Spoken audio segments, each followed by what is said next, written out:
హైదరాబాద్లో ట్రాఫిక్ సమస్యలకు పరిష్కారంగా వాతావరణ కాలుష్యాన్ని తగ్గించే విధంగా చర్యలు చేపట్టింది రాష్ట్ర ప్రభుత్వం. దీనిలో భాగంగా మెట్రో స్టేషన్ల నుంచి వాణిజ్య నివాస భవనాల సముదాయాలకు స్కై వాక్స్ నిర్మాణాన్ని ప్రోత్సహిస్తామన్నారు metro MD NVS Reddy, HMDA commissioner Sarfaraz Ahmed.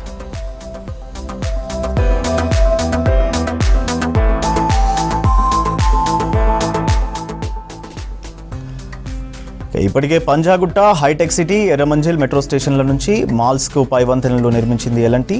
Metro ప్రయాణికులు నేరుగా ఈ వాణిజ్య సముదాయాలకు చేరుకునే సౌలభ్యాన్ని కల్పించారు. జేబీఎస్, పరేడ్ గ్రౌండ్ స్టేషన్లను కలుపుతూ ప్రయాణికులు రోడ్డు దాటే అవసరం లేకుండా స్కై వాక్లు నిర్మించారు.